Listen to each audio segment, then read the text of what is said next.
ఖలిస్తానీ వేర్పాటువాదులు మళ్లీ అగ్గిరాజేశారు. కెనడాలో ఓ హిందూ ఆలయంపై దాడి చేశారు. భక్తులపైన దాడికి దిగారు.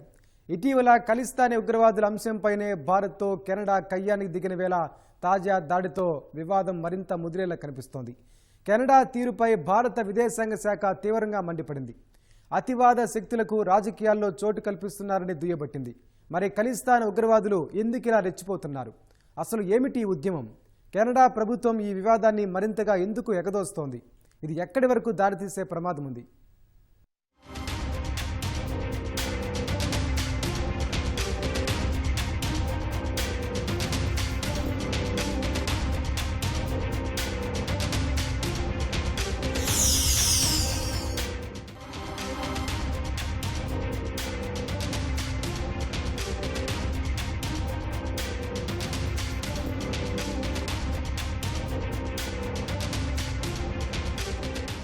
ఖలిస్తానీ అనుకూలవాది హర్దీప్ సింగ్ నిజ్జర్ హత్య కేసులో భారత ఏజెంట్ల ప్రమేయం ఉందంటూ కెనడా ప్రధాని జస్టిన్ ట్రూడో ఇటీవల దౌత్య వివాదం రాజేసిన వేళ మరో పరిణామం చోటు చేసుకుంది. కెనడాలో ఖలిస్తానీ వేర్పాటువాదులు రెచ్చిపోయారు. బ్రాంప్టన్ నగరంలోని హిందూ సభ దేవాలయ ప్రాంగణంలో ఆదివారం రాత్రి వీరంగం సృష్టించారు. భక్తులపై దాడి చేశారు. ఖలిస్తానీ జెండాలను చేతబూనిన వ్యక్తులు మందిర ప్రాంగణంలోని వ్యక్తులపై కర్రలతో దాడికి దిగారు. పిడిగుద్దులు కురిపించారు. భారతీయుల కోసం కాన్సులర్ సేవలు అందించేందుకు స్థానికుల సహకారంతో భారత హైకమిషనర్ కార్యాలయం నిర్వహిస్తున్న కాన్సులర్ క్యాంప్ పైన ఖలిస్తానీలు దాడి చేశారు.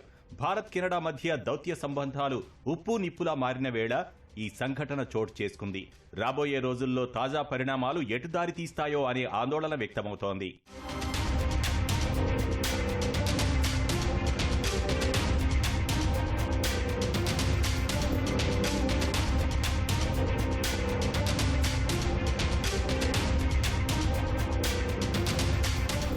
కెనడాలోని ఖలిస్తానీ వేర్పాటువాదులు జరిపిన దాడిపై భారత్ ఇప్పటికే తీవ్రంగా స్పందించింది. స్వయంగా ప్రధాని నరేంద్ర మోదీ ఈ దాడిపై తీవ్ర ఆగ్రహం వ్యక్తం చేశారు. దీన్ని పిరికిపంద చర్యగా పేర్కొన్నారు. కెనడాలో హిందూ ఆలయంపై ఉద్దేశపూర్వకంగా జరిగిన దాడిని తీవ్రంగా ఖండిస్తున్నట్లు తెలిపారు. మన దౌత్యవేత్తలను బెదిరించే పిరికిపంద ప్రయత్నాలు దారుణమైనవని అన్నారు. భారతదేశ దృఢ నిశ్చయాన్ని ఇలాంటి హింసాత్మక చర్యలు మార్చలేవని అన్నారు. దాడిపై స్పందించిన విదేశాంగ మంత్రి జయశంకర్ కెనడా తీరుపై మండిపడ్డారు. కెనడా తమ దేశ రాజకీయాల్లో అతివాద శక్తులకు అవకాశం కల్పిస్తోందని విమర్శించారు. కెనడాలోని భారత రాయబార కార్యాలయం కూడా దాడి వెనక భారత వ్యతిరేక శక్తుల హస్తం ఉందని పేర్కొంది. ఖలిస్తానీ వేర్పాటువాదులకు మద్దతు పలుకుతూ భారత్తో గొడవ రాజేసిన కెనడా ప్రధాని కూడా ఈ దాడిని ఖండించారు.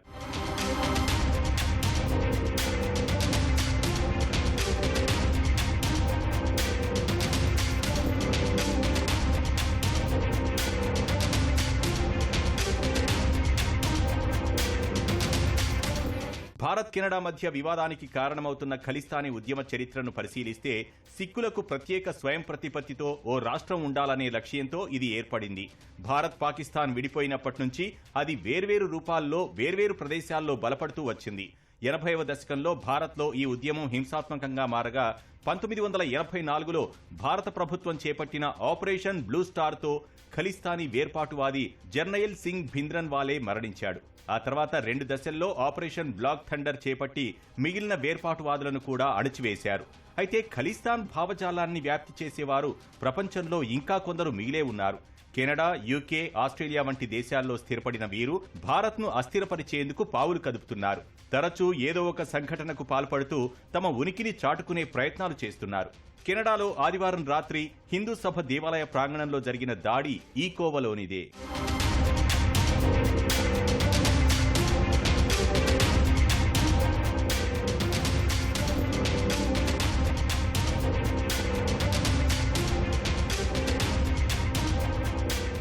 ప్రస్తుతం భారత్లో ఖలిస్తాన్ ఉద్యమం ఉనికి దాదాపు కోల్పోయినా కెనడా కేంద్రంగా మాత్రం దాని పేరు ఏదో ఒక రూపంలో వినిపిస్తూనే ఉంటోంది. భారత్ నుంచి చాలా కాలం క్రితం వలస వెళ్లి కెనడాలో స్థిరపడిన సిక్కులు గణనీయ సంఖ్యలో ఉంటారు. వీరు అక్కడి రాజకీయాలను ప్రభావితం చేయడమే కాకుండా చట్టసభలకు కూడా ఎన్నికవుతుంటారు. అందుకే అక్కడ ఉండే ఖలిస్తానీ వేర్పాటువాదులు భారత్కు వ్యతిరేకంగా ఏదో ఒక అలజడి సృష్టిస్తుంటారు. అయితే ఇలాంటి సంఘటనలు ఇటీవల కాలంలో మరింత ఎక్కువయ్యాయి. కారణం ఉద్యమానికి కెనడా ప్రభుత్వం మద్దతిస్తూ ఉండటమే. ముఖ్యంగా ప్రధాని జస్టిన్ ట్రూడో బహిరంగంగానే వారికి బాసటగా నిలుస్తుంటారు. వారిని వెనకేసుకొస్తూ భారత్తో పేచీకి దిగుతూ ఉంటారు. ప్రభుత్వమే అండగా ఉండడంతో ఖలిస్తానీ వేర్పాటువాదులు రెచ్చిపోతున్నారు. అండ్ ఇండియా కెనడా ముందు నుంచి మంచి రిలేషన్షిప్ ఉంది. ఇండియా నుంచి చాలా మంది స్టూడెంట్స్ ఎంప్లాయ్మెంట్ ఆపర్చునిటీస్ కోసం అక్కడికి వెళ్తుంటారు. ఈ మధ్యలో మన కెనడా మన మీద డిపెండెంట్ ఉంది వాళ్ళ ఎక్స్పోర్ట్స్ కోసం. అయితే ఇండియా డిపెండెన్సీ కెనడా మీద తక్కువ ఉంది కాబట్టి ఇండియా పై చేయిగానే ఉంది. అయితే ఇది ఒక చిన్న ఎలక్షన్ రాజకీయ లబ్ధి కోసమే చేసిన అనిపిస్తున్నది.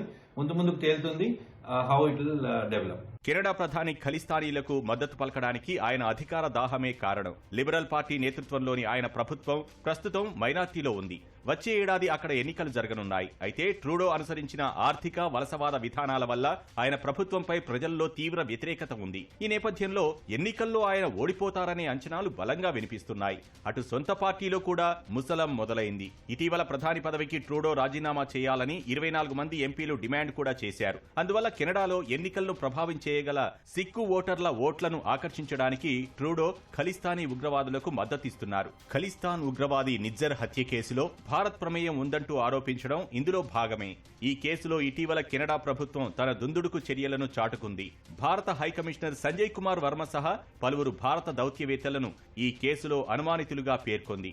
ఈ చర్యను ఖండిస్తూ వారిని భారత్ వెనక్కి రప్పించింది.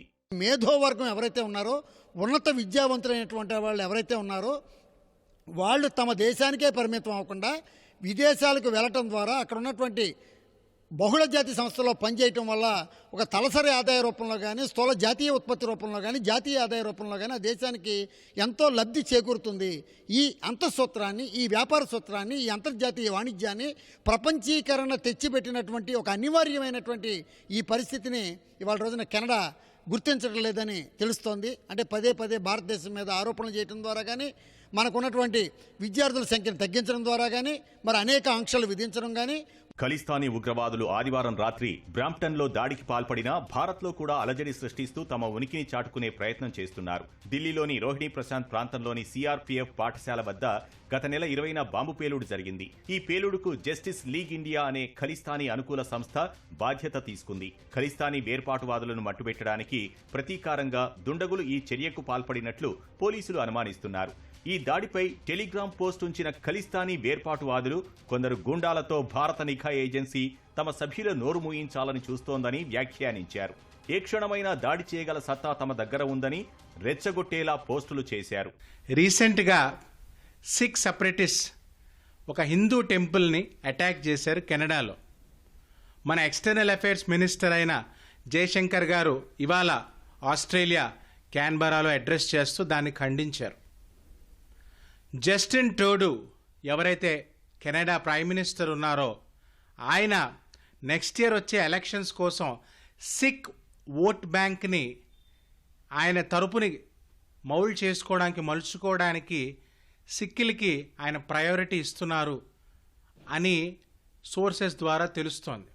ఢిల్లీలో దాడి, కెనడాతో దౌత్య వివాదం కొనసాగుతుండగానే అమెరికా కేంద్రంగా పనిచేస్తున్న ఖలిస్తానీ ఉగ్రవాది గురుపత్వంత్ సింగ్ పన్ను ఇటీవల భారత్ను హెచ్చరించాడు. స్వర్ణ దేవాలయంపై దాడి 1984లో సిక్కుల ఊచకోతకు మనుషులను సమకూర్చడంలో సిఆర్పీఎఫ్ సహకరించిందని, అందువల్ల దానికి సంబంధించిన స్కూళ్లను మూసివేయాలని సూచించారు. పన్ను ఏకంగా హోంమంత్రి అమిత్ షాను కూడా లక్ష్యంగా చేసుకున్నాడు. అమిత్ షా సిఆర్పీఎఫ్ కు నాయకత్వం వహిస్తున్నాడని, హర్దీప్ సింగ్ నిజ్జర్ హత్యకు కిరాయి హంతకులను ఆయనే నియమించారని ఆరోపించాడు. అమిత్ షా విదేశీ పర్యటనల సమాచారం ముందస్తుగా అందించిన వారికి $1 మిలియన్ నజరానాగా ఇస్తామని బెదిరింపు ప్రకటన చేశాడు.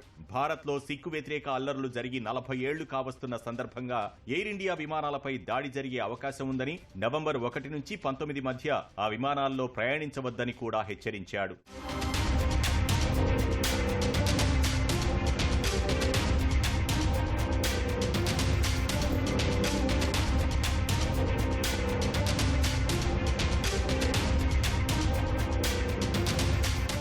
ఖలిస్తానీ ఉగ్రవాదులు రెచ్చిపోతున్నా, వారికి కెనడా ప్రభుత్వం మద్దతిస్తున్నా ఈ 2 అంశాల విషయంలో భారత ప్రభుత్వం కఠినంగానే ఉంది.